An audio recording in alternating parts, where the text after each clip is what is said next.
Hey student, this is Pooja Bhosle here. In last lecture, we have seen factors affecting human resource planning, right? Where the factors were internal and external, right? So in this lecture, we will going to see job analysis means what, job specification means what, and job descriptions means what. See job analysis के two important aspects जो है वही होते हैं job specification and job description. So ये सब चीज़ें क्या है यहाँ पर इंटर रिलेटेड है. Okay, let's see what is job analysis first. See, before starting this concept, you must be known about the job concept and analysis concept, right? Then we will start this concept in detail. Okay, see what is mean by job. So Mr. Dale Yoder says that a job is a collection or aggregation of tasks, duties, responsibilities which as a whole is regarded as a regular assignment to individual employees. मतलब कि क्या है, तो del यॉडर जो है इन्होंने कहा है कि जॉब मतलब क्या होता है. जॉब तो एक कलेक्शन है, एग्रीगेशन है different task, duties and responsibilities का. ओके, और ये जो रिस्पॉन्सिबिलिटीज़ है, टास्क है, ड्यूटीज़ है, ये रिगार्डेड होती है रेगुलरली असाइनमेंट से. ओके, मतलब कि टास्क, ड्यूटीज़ एंड रिस्पॉन्सिबिलिटी जो कि regarded as a regular assignment होगी टू इंडिविजुअल एम्प्लॉयज़, जो कि इंडिविजुअल को असाइन की जाती है. ओके, उसे हम बोलते हैं job, and which is different from other jobs और अदर असाइनमेंट्स. मतलब कि जॉब एक कलेक्शन है different task, duties and responsibilities का, जो रिस्पॉन्सिबिलिटी, टास्क एंड ड्यूटीज़ हम असाइन करते हैं इंडिविजुअल एम्प्लॉयज़ को, और एक असाइनमेंट दूसरे असाइनमेंट से अलग होती है, इसे बोला जाता है जॉब. ओके, आसान भाषा में बोले तो जॉब में be defined as a group of positions, जिन पोजीशंस में duties, responsibilities, knowledge and skill आ जाती है. ओके, तो इन सब बातों को मिलाकर जो ग्रुप ऑफ पोजीशंस बनती है उसे बोला जाता है जॉब. तो पोजीशंस हम किसे बोलते हैं, तो पोजीशन एक सेट होता है अगेन ड्यूटीज़, रिस्पॉन्सिबिलिटीज़ का, जो कि एक इंडिविजुअल को असाइन की जाती है, उसे क्या बोला जाता है, पोजीशंस. और पोजीशंस को एक ग्रुप में अब हम जब डिफाइन करेंगे उसे बोला जाता है job.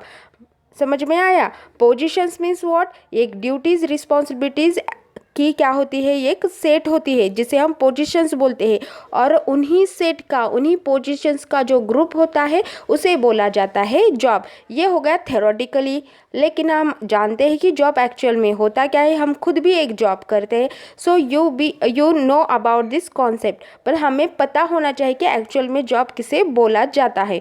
Okay, see what is mean by analysis then, है ना.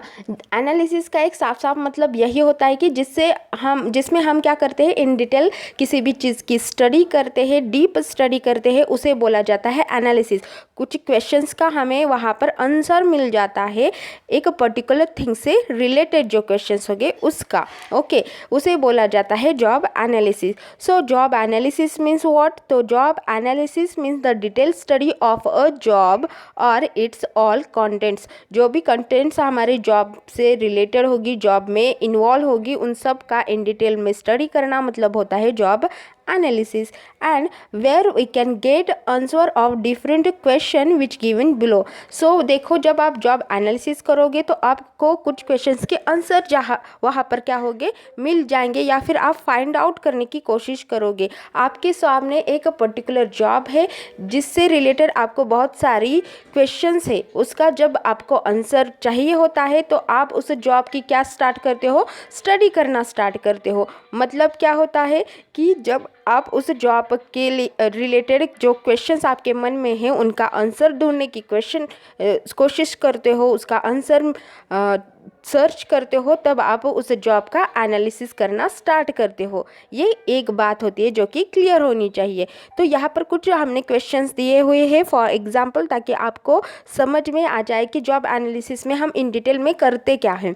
सो first question is what are the duties of that job.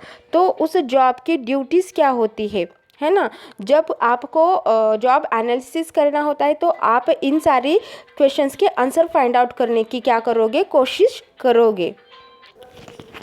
See, then next question is what are the skill, knowledge and abilities required to perform that job। मतलब कि second question हमारा क्या होगा, what are the skills, मतलब कि हम job की study तो कर रहे हैं, उसकी ड्यूटीज़ मालूम हो गई। अब आप हमको इस बात की स्टडी करनी है कि उस जॉब को करने के लिए आपके पास कौन सी स्किल, नॉलेज एंड एबिलिटीज़ होनी चाहिए। ओके, अगर आप कोई भी जॉब परफॉर्म कर रहे हो तो आपको मालूम तो होना चाहिए कि उसकी स्किल, नॉलेज एंड एबिलिटीज़ क्या है, right? So first of all we will answer the question of duties of that job, then we will start to study the skill and knowledge abilities required to perform that job, right? Then how do the requirements of one job compare with another job। so हम यहाँ पर ये भी find out करेंगे कि एक job दूसरे job से कैसे कंपेयर किया जा सकता है, मतलब कि एक जॉब दूसरे जॉब से अलग कैसे है। इन सारी चीज़ों के हमें यहाँ पर इन डिटेल में स्टडी करने को मिलेगी, हमें आंसर मिल जाएगा, हमें अच्छी तरह से इसका डिस्क्रिप्शन यहाँ पे मिल जाएगा।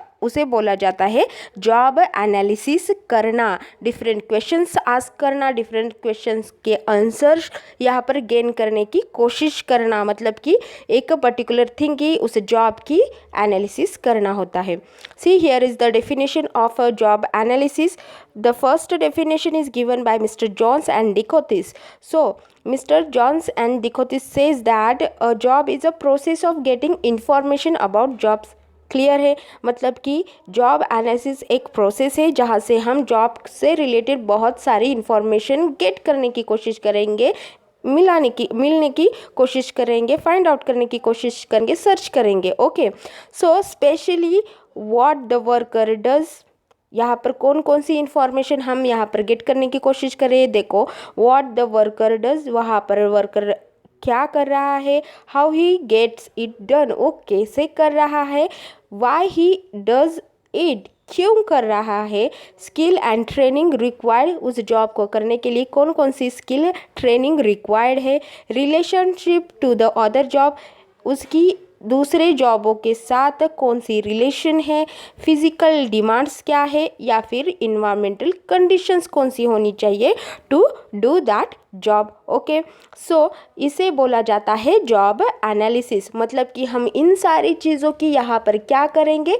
तो इन्फॉर्मेशन निकालने की कोशिश करेंगे, इन सब क्वेश्चंस का आंसर यहाँ पर फाइंड आउट करने की कोशिश करेंगे। मतलब हम क्या कर रहे हैं, तो जॉब का एनालिसिस कर रहे हैं, ऐसा जॉन्स एंड डिकोटिस ने यहाँ पर कहा है।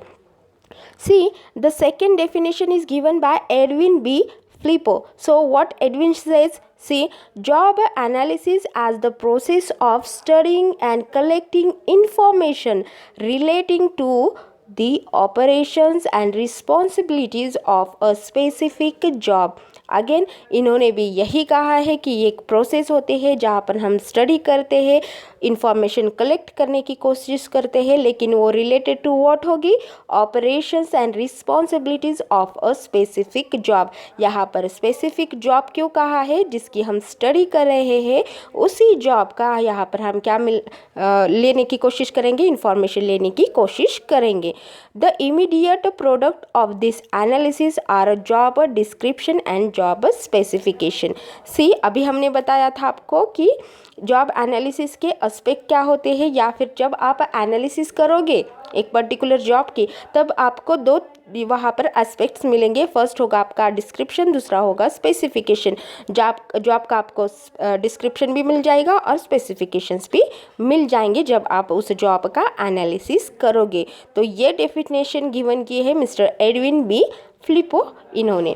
सो let's see where job analysis is useful. Sorry, so job analysis कहाँ कहाँ पर यूज़फुल है, उसका स्कोप कहाँ पर जाता है, देखिए। So first is human resource planning. See आपको अभी फर्स्ट चैप्टर में या फिर हमारे फर्स्ट लेक्चर में हमने इन डिटेल में पढ़ा है कि ह्यूमन रिसोर्स प्लानिंग क्या होता है, ह्यूमन रिसोर्स प्लानिंग क्यों की जाती है। तो आपको ये बात भी यहाँ पर समझ आ जाएगी कि जॉब एनालिसिस में हमें ह्यूमन रिसोर्स प्लानिंग में जॉब एनालिसिस कैसे हेल्पफुल होती है, कैसे यूज़ की जाती है हमारी जॉब एनालिसिस। सो सी, हमें जब ह्यूमन रिसोर्स प्लानिंग करनी होती है तो हमें quantity and quality of people require होती है, जो भी फ्यूचर में हमें चाहिए होती है, राइट। तो हमें ऐसे ही क्वालिटी एंड क्वांटिटी के जब पीपल चाहिए होंगे, हमें वैसे क्लाइंट्स चाहिए होंगे, तो हमारे पास उस जॉब का डिटेल इन्फॉर्मेशन होना चाहिए, है ना। जब आपके पास उसका डिस्क्रिप्शन एंड स्पेसिफिकेशन होगा तो आप आसानी से उसकी क्वांटिटी डिसाइड कर पाओगे और क्वालिटी भी डिसाइड कर पाओगे।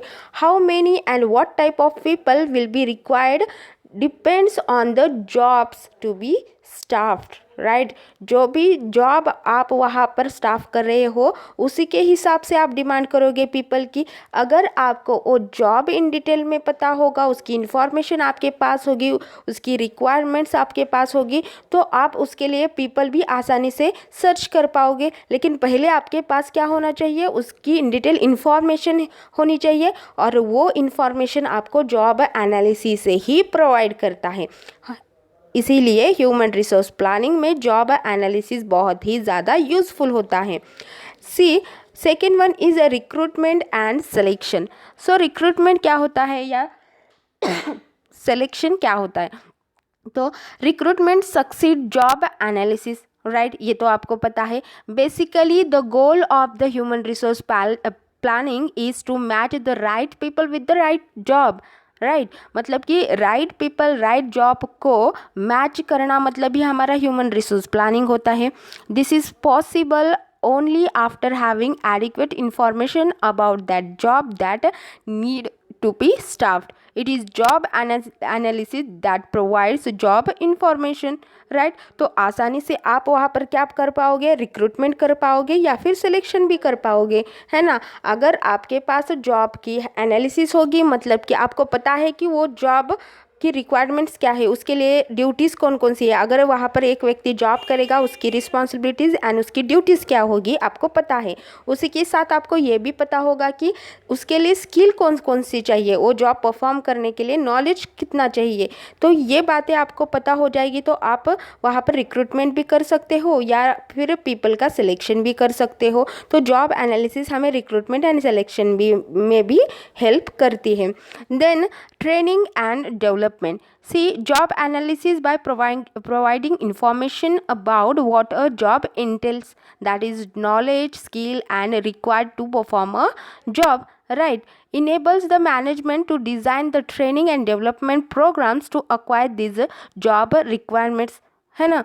जब आपको पता है कि आपके पास आने वाले जो भी पीपल है ना, जो जिन्होंने एप्लीकेशन दिया हुआ है आपके यहाँ जॉब करने के लिए, आपको ये तो पता है कि उनके पास टैलेंट है, इंटेलिजेंट है, ब्रिलियंट है वो लोग, लेकिन उनको ट्रेनिंग एंड डेवलपमेंट की ज़रूरत है। अगर आप उन्हें डेवलपमेंट करोगे उनकी या फिर ट्रेनिंग प्रोवाइड करोगे तो वो आपका जो जॉब है वो कर पाएंगे। इतना कॉन्फिडेंस आप में होगा तो आपके पास जब जॉब की इंफॉर्मेशन होगी तो आप उन इंटेलिजेंट पीपल को ट्रेनिंग प्रोवाइड करोगे, उनका डेवलपमेंट करोगे और उन्हें सिलेक्ट करोगे आपके जॉब में, है ना। तो इसलिए आपको पहले जॉब की इंफॉर्मेशन चाहिए होगी जो कि जॉब एनालिसिस आपको प्रोवाइड करेगा। Next one is placement and orientation. See, as a job analysis provide information about what skills and qualities are required to do a job, the management can gear orientation program towards helping the employees learn the required skill and qualities, right. It does help management place an employee on the job best suited to him or her। ये तो simple सी बात है कि placement and orientation मतलब क्या, कि आपने selection किया हुआ है। देखो आपके ऑर्गेनाइजेशन में बहुत सारे एप्लीकेंट्स हैं, बहुत सारे एप्लीकेशंस आपके यहाँ आए हैं, आपने उनमें से कुछ लोगों का रिक्रूटमेंट किया है, बाद में उनका सिलेक्शन किया, है ना। सिलेक्शन के बाद कौन सा व्यक्ति किस जॉब के लिए बेस्ट होगा ये भी आपको देखना पड़ेगा, उसे बोला जाता है प्लेसमेंट करना या फिर ओरिएंटेशन करना। है ना।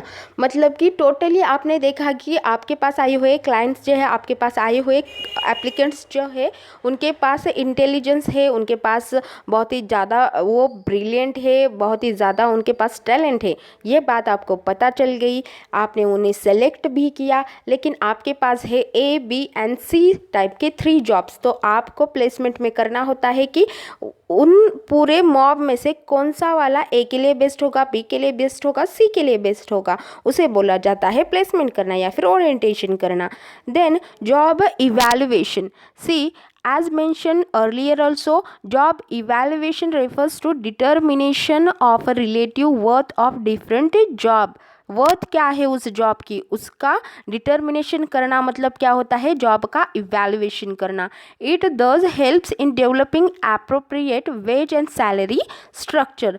जब आप जॉब इवैल्यूएशन करोगे तब आप क्या करोगे, तो वेज एंड सैलरी वहाँ पर डिसाइड कर पाओगे।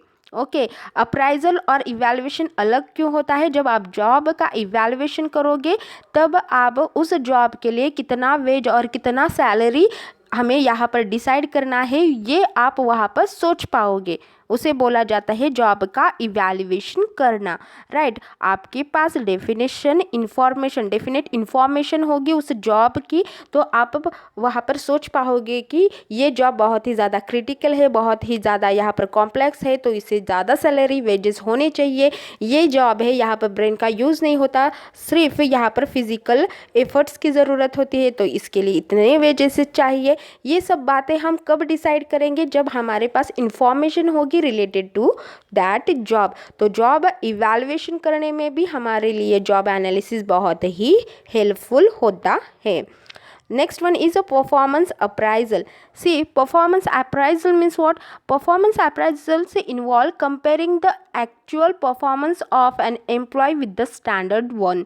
राइट, पता है आपको कि आप जब भी किसी को जॉब असाइन करते हो तो आप कुछ स्टैंडर्ड मेंटेन करते हो, राइट, कि इस क्वालिटी का या फिर इस जगह पर ऐसा जॉब होना चाहिए, इसकी क्वालिटी इतनी बेटर होनी चाहिए, इतने वक्त में ये ख़त्म होना चाहिए।